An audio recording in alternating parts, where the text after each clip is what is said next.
തിരുവചനം തിരുവചനം. പിതാവായ ദൈവത്തിൻ്റെ സ്നേഹവും പുത്രനായ യേശുക്രിസ്തുവിൻ്റെ കൃപയും ആശ്വാസദായകനായ പരിശുദ്ധാത്മാവിൻ്റെ സഹവാസവും ശാലോം ശുശ്രൂഷകളിൽ പങ്കുചേരുന്ന നിങ്ങളുടെ കൂടെ എപ്പോഴും ഉണ്ടായിരിക്കട്ടെ. ദൈവവചനം ശ്രവിച്ച് വചനം തിരുവചന ശുശ്രൂഷയിൽ നമുക്ക് പങ്കുചേർന്ന് നമ്മുടെ ജീവിതങ്ങളെ പ്രകാശിപ്പിക്കാം. സുഭാഷിതങ്ങളുടെ പുസ്തകം 4-ാം അധ്യായം 23-ാം തിരുവചനം.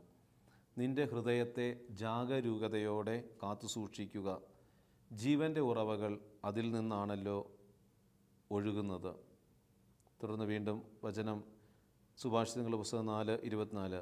വക്രമായ സംസാരം നിന്നിൽ നിന്ന് അകറ്റി കുടില ഭാഷണത്തെ ദൂരെ അകറ്റുക.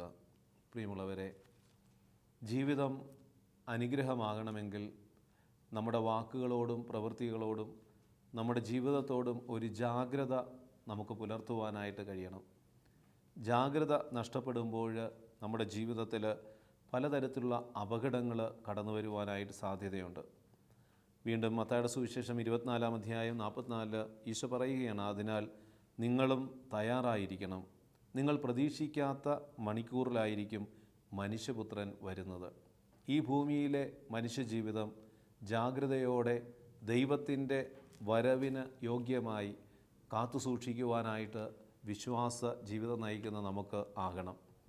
വിശ്വാസ ജീവിതത്തിലേക്ക് കടന്നു വന്ന് യേശുവിനെ രക്ഷകരും നാഥനുമായി സ്വീകരിച്ച് അവൻ്റെ വചനത്തിന് യോഗ്യമായി ജീവിക്കുന്ന നാം ഓരോരുത്തരും ജാഗരൂകരായിരിക്കണമെന്ന് വചനം പഠിപ്പിക്കുകയാണ്. ജാഗരൂകത നഷ്ടപ്പെടുവാനായിട്ട് നമ്മുടെ ജീവിതത്തോടും നമ്മുടെ വിശ്വാസത്തോടും അതോടൊപ്പം തന്നെ നമ്മുടെ പ്രത്യാശയിലുള്ള ആ ജാഗരൂകത നഷ്ടപ്പെടാതിരിക്കണമെങ്കിൽ നമ്മൾ വചനത്തോട് ഐക്യപ്പെട്ട് ജീവിക്കണം. വചനം പറയുന്നത് അനുസരിക്കണം. ജാഗരൂകത നഷ്ടപ്പെടുവാനായിട്ട് കാരണമാകുന്ന തിന്മകളാണ് സുഖലോലുപത, മദ്യാസക്തി, ജീവിത വ്യഗ്രത.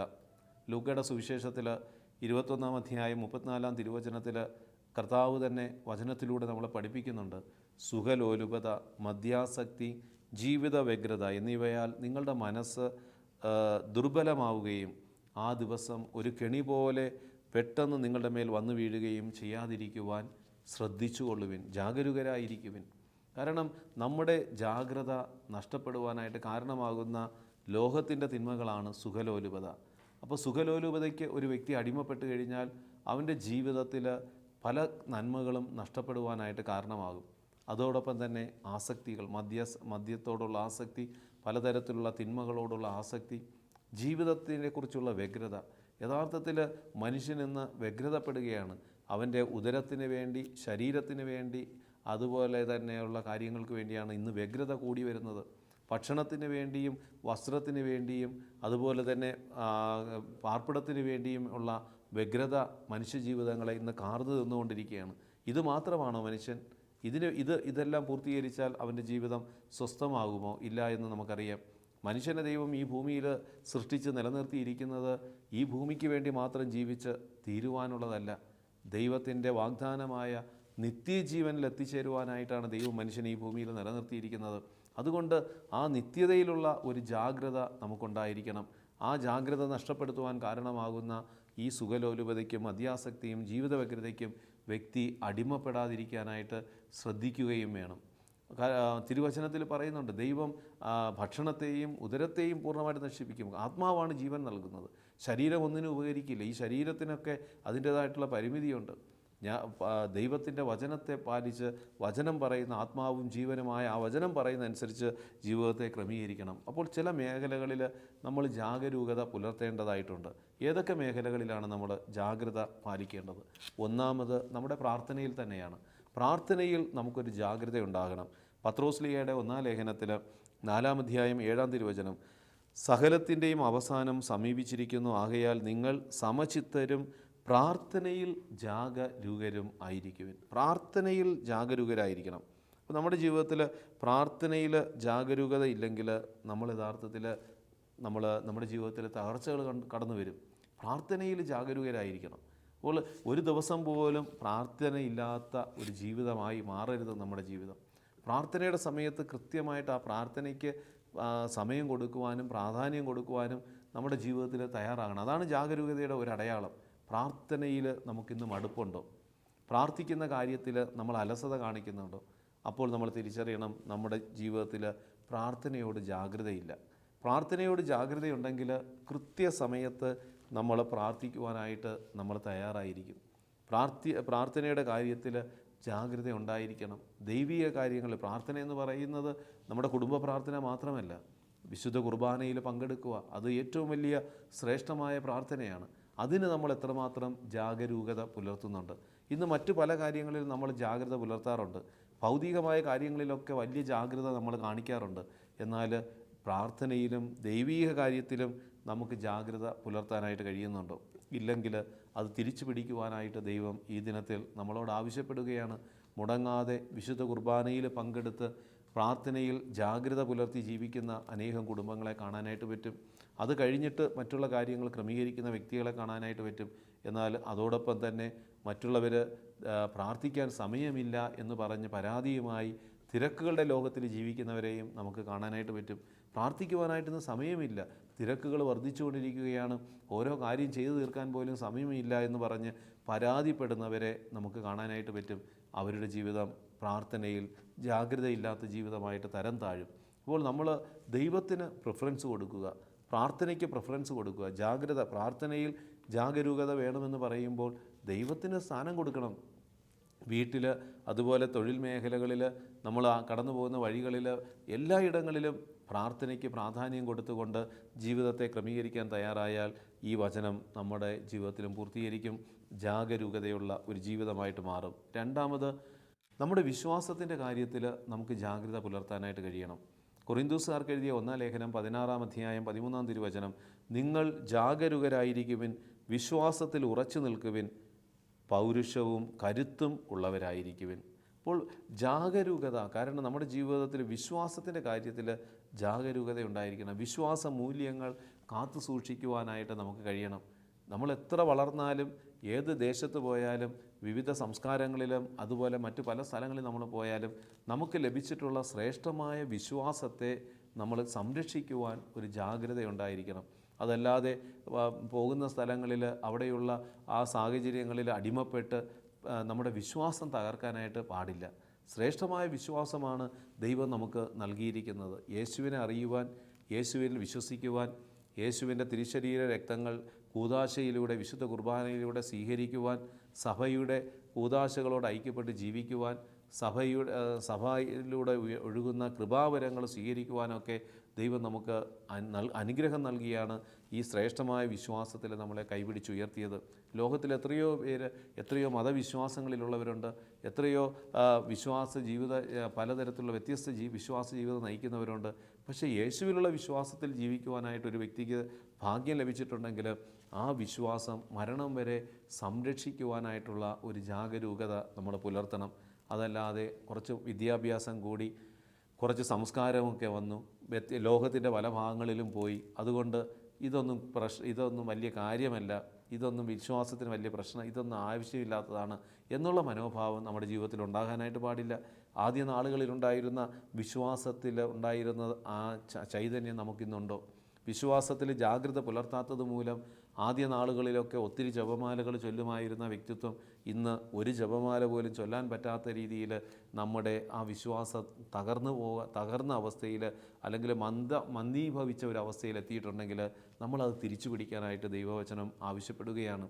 വ്യത്യസ്തങ്ങളായ തലങ്ങളിലൂടെ നമ്മൾ കടന്നു പോയിട്ടുണ്ടാകാം. നമുക്ക് പാരമ്പര്യമായി കിട്ടിയ ഒരു വിശ്വാസത്തിൻ്റെ ശ്രേഷ്ഠത, എല്ലാ ദിവസവും ജപമാല ചൊല്ലിയിരുന്ന ജീവിതം, എല്ലാ ദിവസവും കുടുംബ പ്രാർത്ഥനയിൽ പങ്കെടുത്ത ഒരു ജീവിതശൈലി, വിശുദ്ധ കുർബാനയിൽ പങ്കെടുത്ത ജീവിതശൈലി, അതുപോലെ വിശുദ്ധ കൊമ്പസാരം മുടങ്ങാതെ മാസത്തിലെങ്കിലും ഒരു കൊമ്പസാരം നടത്തിയ ആ വിശ്വാസ ജീവിതം, ഇതൊക്കെ നമുക്ക് നഷ്ടപ്പെട്ടു പോയിട്ടുണ്ടെങ്കിൽ അതിലേക്ക് തിരിച്ചു വരുവാനായിട്ട് ദൈവം വിളിക്കുകയാണ്. നിങ്ങൾ വിശ്വാസത്തിൻ്റെ കാര്യത്തിൽ ജാഗ്രത പുലർത്തണം. കൊറിന്തോസുകാർക്ക് 1 ലേഖനം 16-13, നിങ്ങൾ ജാഗരൂകരായിരിക്കുവിൻ, വിശ്വാസത്തിൽ ഉറച്ചു നിൽക്കുവിൻ, പൗരുഷവും കരുത്തും ഉള്ളവരായിരിക്കുവിൻ. വിശ്വാസത്തിൽ ഉറച്ചു നിന്നാലേ പൗരുഷവും കരുത്തും നമ്മുടെ ജീവിതത്തിൽ ഉണ്ടാവുകയുള്ളൂ. വിശ്വാസം ചോർന്നു പോകുമ്പോൾ, ദൈവത്തിലുള്ള വിശ്വാസത്തിലും ദൈവിക കാര്യങ്ങളിലുള്ള വിശ്വാസവും നഷ്ടപ്പെടുമ്പോൾ നമ്മുടെ ജീവിതം പൗരുഷം നഷ്ടപ്പെട്ട അവസ്ഥയിൽ, കരുത്ത് നഷ്ടപ്പെട്ട അവസ്ഥയിൽ നമ്മുടെ ജീവിതം തരം താഴുമെന്ന് കൂടി തിരിച്ചറിയണം. മൂന്നാമത് ജാഗരൂകത പുലർത്തേണ്ട മൂന്നാമത്തെ ഇതെന്ന് പറയുന്നത് വ്യാജ പ്രവാചകന്മാരുടെ കാര്യത്തിൽ ജാഗ്രത ഉണ്ടായിരിക്കണം. ഇന്ന് പലതരത്തിലുള്ള അബദ്ധ സിദ്ധാന്തങ്ങൾ പ്രചരിപ്പിക്കുന്ന പ്രവാചകന്മാരെ കാണാനായിട്ട് പറ്റും. സത്യവിശ്വാസത്തിൽ നിന്ന് നമ്മളെ അടർത്തിക്കൊണ്ടുപോകുന്ന, സത്യസഭയിൽ നിന്ന് നമ്മളെ അടർത്തിക്കൊണ്ടുപോകാൻ കാരണമാകുന്ന ചില തെറ്റായ പ്രബോധനങ്ങൾ നൽകുന്ന വ്യാജ പ്രവാചകന്മാർ ഈ കാലഘട്ടത്തിലുണ്ടെന്ന് നമ്മൾ തിരിച്ചറിയണം.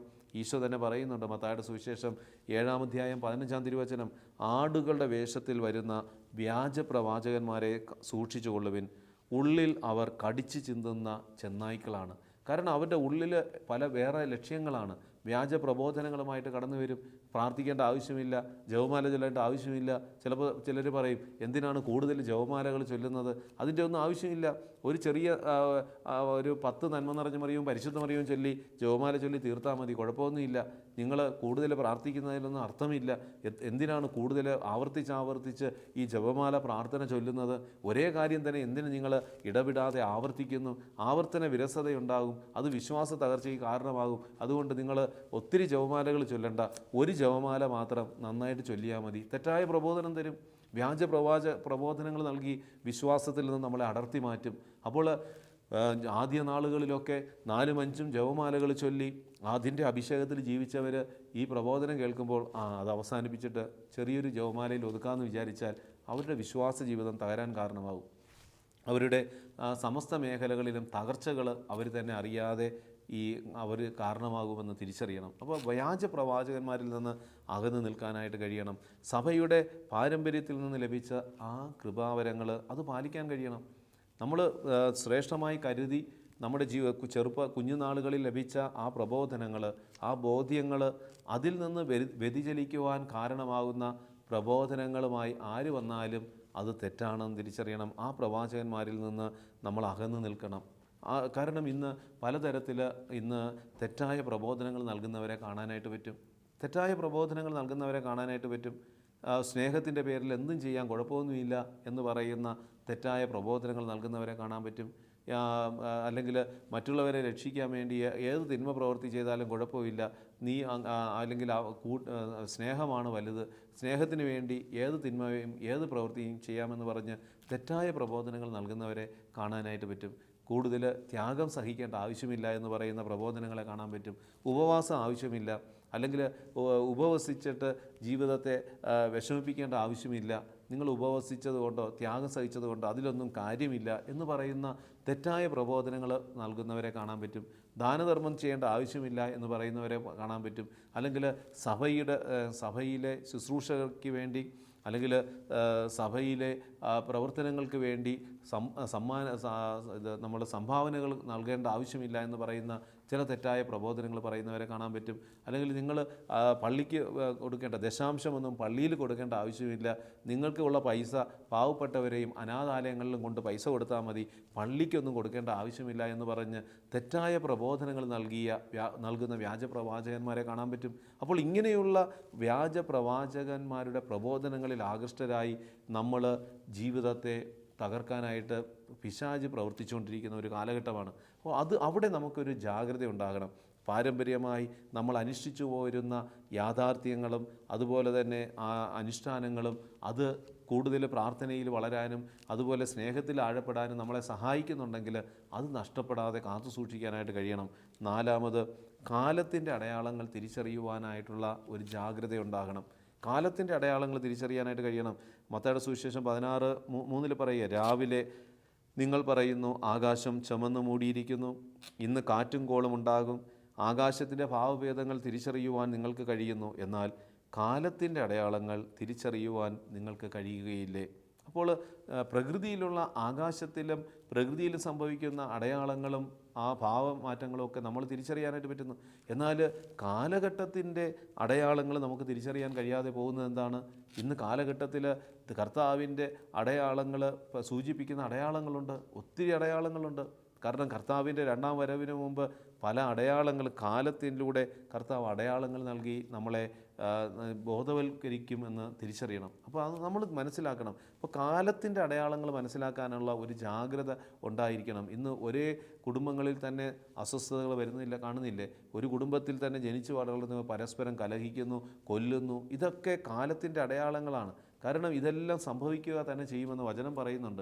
കാരണം ഒരു കുടുംബത്തിലുള്ളവർ തന്നെ അവന് മറ്റുള്ളവർക്ക് ശത്രുക്കളായിട്ട് പരിണമിക്കുന്ന അവസ്ഥ, ഇതൊക്കെ വചനത്തിൽ മുൻകൂട്ടി ദൈവം പറഞ്ഞിട്ടുള്ള കാര്യങ്ങളാണ്. അപ്പോൾ ഇങ്ങനെയുള്ള കാര്യങ്ങൾ വരുമ്പോൾ നമ്മൾ ഭയത്തിന് അടിമപ്പെടാൻ പാടില്ല, നിരാശയ്ക്ക് അടിമപ്പെടാൻ പാടില്ല, ദൈവവിശ്വാസത്തിൽ നിന്ന് അകലാനായിട്ട് പാടില്ല. കർത്താവ് ഇതൊക്കെ നേരത്തെ പറഞ്ഞിട്ടുണ്ട്. അതുകൊണ്ട് നമ്മൾ നമ്മുടെ വിശ്വാസത്തിൽ ഉറച്ചു നിന്നുകൊണ്ട് പ്രാർത്ഥനയിലും അതുപോലെ തന്നെ ദൈവവിശ്വാസത്തിലും നമ്മൾ വചനത്തിലും ആശ്രയമർപ്പിച്ച് ജീവിക്കാനായിട്ട് കഴിയണം. അഞ്ചാമത്, അബദ്ധ പ്രബോധനങ്ങളുടെ കാര്യത്തിൽ ജാഗരൂകതയുണ്ടായിരിക്കണം. മത്തായിയുടെ സുവിശേഷം 16-ാം അധ്യായം 11-12 തിരുവചനങ്ങളിൽ അപ്പത്തെപ്പറ്റി സംസാരിച്ചതൊന്നും നിങ്ങൾ മനസ്സിലാക്കാത്തത് എന്തുകൊണ്ട്? ഫരിസേയരുടെയും സദുക്കാരുടെയും പുളിമാവിനെ സൂക്ഷിച്ചുകൊള്ളുവിൻ. അപ്പത്തിൻ്റെ പുളിപ്പിനെ പറ്റിയല്ല, ഫരിസേയരുടെയും സദുക്കരുടെയും പ്രബോധനത്തെ പറ്റിയാണ് സൂക്ഷിച്ചു കൊള്ളുവാൻ അവൻ അരുൾ ചെയ്തതെന്ന് അവർക്ക് മനസ്സിലായില്ല. അപ്പോൾ തെറ്റായ പ്രബോധനങ്ങളും ബോധ്യങ്ങളും ഇന്ന് വിശ്വാസികളെ വ്യതിചലിച്ചുകൊണ്ടിരിക്കുക. ഈ അടുത്ത സമയത്ത് ഒരു വീട്ടിൽ വെഞ്ചരിക്കുവാനായിട്ട് പോയപ്പോൾ അവരുടെ മൂത്ത മകൻ അവനവിടെ നിൽക്കുക. അവൻ പറയുക, അപ്പോൾ ഞാൻ അവനോട് ചോദിച്ചു, നീ പ്രാർത്ഥിക്കാറുണ്ടോ, വചനമൊക്കെ വായിക്കാറുണ്ടോ? ഒറ്റയടിക്ക് അവൻ എൻ്റെ അടുത്ത് മുഖത്തടിച്ച് പറഞ്ഞു, അച്ഛാ ഞാൻ എത്തയിസ്റ്റാണ്. ഞാൻ ഞെട്ടിപ്പോയി. ഞാൻ എത്തയിസ്റ്റാണ്, ഞാൻ ദൈവത്തിൽ എനിക്ക് ദൈവത്തിലുള്ള വിശ്വാസമൊന്നുമില്ല. ഏകദേശം ഒരു 24-25 വയസ്സ് വരും. ആ പ്രായമുള്ള മകനാണ്, മൂത്ത മകനാണ്. ബാക്കിയുള്ള കുടുംബത്തിലുള്ളവർക്ക് വല്ലാത്തൊരു വിഷമമായത്. കാരണം എന്താണ്? അവൻ ഈ തെറ്റായ പ്രബോധനങ്ങളിൽ അടിമപ്പെട്ടു പോയി. യൂട്യൂബിൽ നിന്ന് ചില മഹർഷിമാരുടെയും അല്ലെങ്കിൽ ഏതെങ്കിലുമൊക്കെ ടോക്കുകൾ, ചിലരുടെയൊക്കെ പ്രഭാഷണങ്ങൾ ഇങ്ങനെ കേട്ട് വന്നപ്പോൾ അവന് ദൈവത്തിൽ, കാരണം അവൻ പറയുന്നത് ദൈവത്തിലൊന്നും വിശ്വസിക്കേണ്ട ആവശ്യമില്ല. ദൈവം ഉണ്ടോ അല്ലെങ്കിൽ ദൈവം ഇല്ല, അതൊന്നും എൻ്റെ കാര്യമല്ല. എനിക്ക് ദൈവം ഉണ്ടായാലും കൊള്ളാം, ഇല്ലെങ്കിലും കൊള്ളാം. എൻ്റെ ജീവിതത്തിൽ അതിന് പ്രാധാന്യമില്ല. ഞാൻ എൻ്റെ ബുദ്ധി, എൻ്റെ യുക്തി, എൻ്റെ കഴിവ്, എൻ്റെ ജീവിതത്തിൽ ഞാൻ തന്നെയാണെല്ലാം. അതുകൊണ്ട് ഞാൻ തീരുമാനിക്കും. അവന് പള്ളിയിൽ പോകാനായിട്ടോ അതുപോലെ ബൈബിൾ വായിക്കാനായിട്ടോ പ്രാർത്ഥിക്കുവാനായിട്ടോ ഒന്നും അവന് താല്പര്യമില്ല. അവൻ അഭിമാനത്തോടെയാണ് പറയുന്നത്, ഞാൻ എത്തയിസ്റ്റാണ്. പ്രിയമുള്ളവരെ, ഈ അബദ്ധ പ്രബോധനങ്ങളിൽ ഒരു വ്യക്തി ആകർഷണനാകുമ്പോൾ ഇങ്ങനെയുള്ള തകർച്ചകൾ കടന്നു വരും. അപ്പോൾ നമ്മൾ അബദ്ധ പ്രബോധനങ്ങളുടെ കാര്യത്തിൽ ജാഗരൂകത വേണമെന്ന് പറയുമ്പോൾ വേണ്ടാത്ത യൂട്യൂബുകളിലുള്ള ടോക്കുകൾ കേൾക്കാനായിട്ട് താല്പര്യമെടുക്കരുത്. നമുക്ക് വേണ്ട കാര്യങ്ങൾ മാത്രമേ നമ്മൾ കേൾക്കാനായിട്ട് പാടുള്ളൂ. അല്ലാതെ യൂട്യൂബിൽ പലരുടെയും പ്രഭാഷണങ്ങൾ കാണാനായിട്ട് പറ്റും. ദൈവവിശ്വാസമില്ലാത്തവരെ പ്രബോധനങ്ങൾ കാണാം.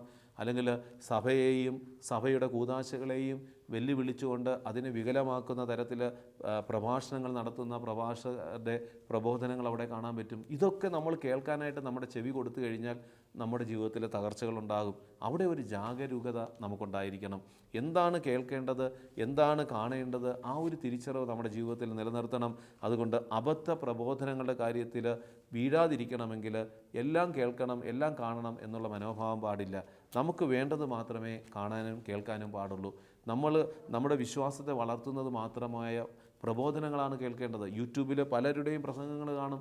സഭയോടും സഭയുടെ കൂദാശകളോടും ദൈവവചനത്തോടും വിശ്വസ്തത പുലർത്തുന്നവരും അത് ജീവിതത്തിൽ അനുഷ്ഠിക്കുന്നവരുടെയുമായ പ്രബോധനങ്ങളാണ് നമ്മൾ കേൾക്കേണ്ടത്. അതല്ലാതെ സഭയുമായി ഐക്യപ്പെടാതെ, കൂദാശകളുമായി ബന്ധമില്ലാതെ, വചനത്തിൽ വിശ്വസ്തത പുലർത്താതെ, ദൈവത്തിൽ അടിയുറച്ച് വിശ്വാസമില്ലാത്തവരുടെ പ്രബോധനങ്ങൾ നമ്മൾ കേട്ടാൽ നമ്മുടെ വിശ്വാസ ജീവിതം തകരും, നമ്മുടെ വ്യക്തി ജീവിതം തകരും, നമ്മുടെ കുടുംബത്തിൽ അത് അസമാധാനത്തിന് കാരണമാകും. ആറാമത്, നമ്മൾ സാത്താൻ്റെ കുടിലതന്ത്രങ്ങളുടെ കാര്യത്തിൽ ജാഗ്രതയുണ്ടാകണം. സാത്താൻ്റെ കുടിലതന്ത്രങ്ങളുടെ കാര്യത്തിൽ ജാഗ്രതയുണ്ടാകണം. പത്രോസ്ലിയ, ആദ്യത്തെ മാർപ്പാപ്പയായ പത്രോസ്ലിയ തൻ്റെ 1-ാം ലേഖനത്തിൽ 5-ാം അധ്യായം 8-ാം തിരുവചനത്തിൽ പറയുക, നിങ്ങളുടെ ശത്രുവായ പിശാച് അലറുന്ന സിംഹത്തെപ്പോലെ ആരെ വിഴുങ്ങണമെന്ന് അന്വേഷിച്ചുകൊണ്ട് ചുറ്റി നടക്കുകയാണ്. അപ്പോൾ നമുക്കതിന് ജാഗ്രതയുണ്ടാകണം. പലരും ഇത് പറയും, മന്ത്രം, തന്ത്രം, ഏലസ് തുടങ്ങിയവ ആ തിന്മകളുമായിട്ട് ബന്ധപ്പെട്ട്, സാത്താൻ്റെ കുടില തന്ത്രങ്ങളുമായിട്ട് ബന്ധപ്പെട്ട് നമ്മളെ അസ്വസ്ഥപ്പെടുത്താനായിട്ട്, അല്ലെങ്കിൽ ഇതിലൊക്കെ വലിയ ശക്തിയുണ്ട് എന്ന് പറഞ്ഞുകൊണ്ട് നമ്മളെ സ്വാധീനിക്കാനായിട്ട് വരുമ്പോൾ നമ്മൾ യഥാർത്ഥത്തിൽ ഈ തന്ത്രങ്ങളിൽ വീഴാനായിട്ട് പാടില്ല. കാരണം ഇതെല്ലാം സാത്താൻ്റെ കുടില തന്ത്രങ്ങളാണ്. സാത്താൻ്റെ ശക്തി എന്ന് പറയുന്നത് അത് ദൈവത്തിൻ്റെ ശക്തിയുടെ മുമ്പിൽ എല്ലാം മുട്ടുമടക്കും. കാരണം വചനം പറയുന്നുണ്ട്, യേശു നാമത്തിൻ്റെ മുമ്പിൽ എല്ലാ മുട്ടുകളും മടക്കും. അപ്പോൾ നമ്മുടെ ജീവിതത്തിൽ നമുക്കൊരു ജാഗ്രത ഈ വേണമെന്ന് പറയുമ്പോൾ, സാത്താൻ്റെ കുടില തന്ത്രങ്ങളുടെ കാര്യത്തിൽ ജാഗ്രത വേണമെന്ന് പറയുമ്പോൾ, ഇവനെ അമിതമായിട്ട് നമ്മൾ ഭയപ്പെടേണ്ട ആവശ്യമില്ല. അല്ലെങ്കിൽ ഇവൻ്റെ ശക്തി വലുതാണെന്ന് കരുതിക്കൊണ്ട് ദൈവത്തിൻ്റെ ശക്തിയെ കുറച്ച് കാണാനായിട്ട് പാടില്ല. കാരണം ആരെങ്കിലും വന്ന് നമ്മളോട് ചിലപ്പോൾ എൻ്റെ കുടുംബത്തിൽ ഇങ്ങനെ തകർച്ചയാണ്, അസ്വസ്ഥതയാണ്, മറ്റുള്ളവരെന്തോ ചെയ്തിട്ടാണ്, അല്ലെങ്കിൽ എന്തോ എൻ്റെ വീട്ടിലെന്തോ കുഴിച്ച് ഇത് എന്തൊക്കെയോ എടുത്ത് ഇട്ടിട്ടുണ്ട്, എന്തൊക്കെയോ പൂജക്രിയകൾ നടത്തിയിട്ടുണ്ട്, അതുകൊണ്ട് എൻ്റെ കുടുംബത്തിൽ ഇങ്ങനെ അസ്വസ്ഥതകൾ വിട്ടുമാറുന്നില്ല, ഈ പ്രശ്നങ്ങൾ ഇതാണ്. അപ്പോൾ ഇങ്ങനെ ഭയത്തിന് അടിമപ്പെടുത്തുന്ന രീതിയിലുള്ള മനോഭാവങ്ങളിൽ വ്യക്തികൾ അടിമപ്പെടുമ്പോൾ അവിടെ നമുക്ക് ബോധ്യം കൊടുക്കാനായിട്ട് കഴിയണം. കാരണം ഇതിനെയൊക്കെ രൂപാന്തരപ്പെടുത്താൻ കഴിയുന്ന സർവശക്തനായ ദൈവം നമുക്കുണ്ട്. കർത്താവായ യേശുവിൻ്റെ രക്തം ഈ മേഖലകളെല്ലാം വിശുദ്ധീകരിക്കും. അതുകൊണ്ട് ഈ തിന്മകളിൽ നിങ്ങൾ ഭയപ്പെടേണ്ട ആവശ്യമില്ല, ആകുലപ്പെടേണ്ട ആവശ്യമില്ല, ഇതിനെക്കുറിച്ച് ഇങ്ങനെ ദുഃഖിച്ച് അസ്വസ്ഥപ്പെടേണ്ട ആവശ്യമില്ല. കാരണം ഇതിനെല്ലാം മാറ്റാൻ കഴിയുന്ന ഒരു ദൈവം നമുക്കുണ്ട്. ആ ദൈവത്തിലാണ് നിങ്ങൾ വിശ്വസിക്കേണ്ടത്, ആ ദൈവത്തിലാണ് നിങ്ങൾ ശ്രദ്ധ കൊടുക്കേണ്ടത്. അല്ലാതെ മറ്റുള്ളവർ പറയുന്ന ഭയപ്പെടുത്തുന്ന കാര്യങ്ങൾ കേട്ട് നമ്മൾ ആകുലപ്പെടാനായിട്ട് പാടില്ല. പ്രിയമുള്ളവരെ, ഈ ദിനത്തിൽ കർത്താവിൻ്റെ വചനം നമ്മൾ പറയുകയാണ്, ദൈവമക്കളുടെ ഒരു ജാഗ്രത നമുക്കുണ്ടായിരിക്കണം. ഏതൊക്കെ കാര്യത്തിലാണ് നമ്മുടെ ജീവിതത്തിൽ ജാഗ്രത ഉണ്ടാകേണ്ടത് നമ്മൾ കണ്ടു. ഒന്നാമത് നമ്മുടെ പ്രാർത്ഥനയുടെ കാര്യത്തിൽ തന്നെയാണ്. എല്ലാ ദിവസവും മുടങ്ങാതെ ദൈവവചനം വായിക്കുവാനും, വായിച്ച വചനം ധ്യാനിച്ച് പ്രാർത്ഥിക്കാനും, കുടുംബ പ്രാർത്ഥനയിൽ പങ്കെടുത്ത് കുടുംബ പ്രാർത്ഥനയിൽ പ്രാർത്ഥിക്കാനും, വ്യക്തിപരമായി പ്രാർത്ഥിക്കുവാനും നമ്മുടെ ജീവിതത്തിൽ ജാഗ്രത പുലർത്തണം. രണ്ടാമത് വിശ്വാസത്തിൻ്റെ കാര്യത്തിൽ നമ്മൾ ജാഗ്രത പുലർത്തണം. യേശുവിലുള്ള ശ്രേഷ്ഠമായൊരു വിശ്വാസം നമുക്ക് ലഭിച്ചിട്ടുണ്ട്. ഈ വിശ്വാസം നഷ്ടപ്പെടാനായിട്ട് പാടില്ല. ഈ വിശ്വാസം ബലി കൊടുത്തുകൊണ്ട് എനിക്കൊരു സന്തോഷവും വേണ്ട, ഒരു കൂട്ടുകാരനെയും അല്ലെങ്കിൽ ഏതെങ്കിലും ഒരു കൂട്ടുകാരനെയോ കൂട്ടുകാരിയോ നേടാൻ വേണ്ടി എൻ്റെ വിശ്വാസത്തെ ഞാൻ ഉപേക്ഷിക്കാമെന്നുള്ള അവസ്ഥയിൽ ഒരു വ്യക്തി തരം താഴാനായിട്ട് പാടില്ല. എൻ്റെ വിശ്വാസത്തിൻ്റെ ശ്രേഷ്ഠത മനസ്സിലാക്കാതെ ഏതെങ്കിലും തെറ്റായ പ്രേമബന്ധങ്ങളിൽ അടിമപ്പെടുന്നവരുണ്ടെങ്കിൽ നിങ്ങൾ തിരിച്ചറിയണം, വിശ്വാസമാണ് ഏറ്റവും വലുത്. ആ വിശ്വാസത്തെ ബലിയാക്കി നഷ്ടപ്പെടുത്തിയിട്ട് ലഭിക്കുന്നതൊക്കെ അത് അനുഗ്രഹമല്ലാതായി മാറും. മറ്റൊന്ന്, വ്യാജ പ്രവാചകന്മാരുടെ കാര്യത്തിൽ ജാഗ്രത വേണം. പാരമ്പര്യമായി സഭയിൽ നിന്ന് കിട്ടിയ, വിശുദ്ധരിലൂടെ നിന്ന് കിട്ടിയ പ്രബോധനങ്ങളനുസരിച്ച് ജീവിതത്തെ ക്രമീകരിക്കണം. കാലഘട്ടത്തിൻ്റെ അടയാളങ്ങൾ തിരിച്ചറിയുവാനായിട്ടുള്ള ഒരു കാഴ്ചപ്പാട് നമുക്കുണ്ടാകണം. യുദ്ധങ്ങളെക്കുറിച്ചും അതുപോലെ മറ്റുള്ള കിംവദന്തികളും മറ്റുള്ള പ്രശ്നങ്ങളൊക്കെ ഉണ്ടാകുമ്പോൾ ഇതൊക്കെ ദൈവം മുൻകൂട്ടി പറഞ്ഞിട്ടുള്ളതാണ്, വചനത്തിൽ പറഞ്ഞിട്ടുള്ളതാണ്. അതുകൊണ്ട് നമ്മൾ ആകുലപ്പെടാതെ വിശ്വാസത്തിൽ ഉറച്ചു നിന്ന് മുന്നോട്ട് പോകാനായിട്ടുള്ള ജാഗ്രത വേണം. സാത്താൻ്റെ കുടില തന്ത്രങ്ങളെ തകർക്കുവാനായിട്ടുള്ള ബലവും ജാഗ്രതയും നമുക്കുണ്ടായിരിക്കണം. നമുക്കൊരു നിമിഷം കരങ്ങൾ കൂപ്പാം, കണ്ണുകൾ അടയ്ക്കാം. കാരുണ്യവാനായ ദൈവമേ, അനുദിന ജീവിതത്തിൽ ഞങ്ങൾ ജാഗ്രതയുള്ളവരാകണമെന്ന് അവിടുന്ന് ഞങ്ങളോട് ആവശ്യപ്പെടുകയാണല്ലോ. ജാഗ്രത ഇല്ലാതെ സുഖലോലുപതയിലും മദ്യാസക്തിയിലും ജീവിത വ്യഗ്രതയിലും ഞങ്ങൾ അടിമപ്പെടുമ്പോഴാണല്ലോ ഞങ്ങൾ വിശ്വാസത്തിൽ നിന്നും പ്രാർത്ഥനയിൽ നിന്നും കൂദാശകളിൽ നിന്നും ഞങ്ങൾ അകന്നു പോകുന്നത്. കർത്താവെ, ജീവിതത്തിൽ ഒരു ജാഗ്രത പുലർത്തുവാൻ വേണ്ടി ഞങ്ങൾക്ക് പരിശുദ്ധാത്മാവിൻ്റെ ബലം നൽകണമേ. ഞങ്ങൾ വിശ്വസിക്കുന്ന കാര്യങ്ങൾ അത് ശ്രേഷ്ഠമായ വിശ്വാസത്തിൻ്റെ ആ മൂല്യങ്ങൾ തിരിച്ചറിയുവാൻ, യേശുവിലുള്ള വിശ്വാസമാണ് ഏറ്റവും വിലപ്പെട്ടതെന്ന് തിരിച്ചറിഞ്ഞ് ജീവിക്കുവാൻ, ഈ വിശ്വാസത്തിന് വേണ്ടി അനേകർ ജീവത്യാഗം ചെയ്യുകയും രക്തസാക്ഷികളായി മാറുകയും ചെയ്ത ആ വിശ്വാസം പിൻചെല്ലുവാൻ വിളിക്കപ്പെട്ടവരാണ്. സഭയുടെ കൂദാശകളോട് ഐക്യപ്പെട്ട് ജീവിക്കുവാൻ വിളിക്കപ്പെട്ടവരാണ് ഞങ്ങളെന്നുള്ള ജാഗ്രത പുലർത്തുവാൻ ഞങ്ങളെ അനുഗ്രഹിക്കണമേ. നിത്യം പിതാവും പുത്രനും പരിശുദ്ധാത്മാവുമായ സർവേശ്വര, ആമേൻ.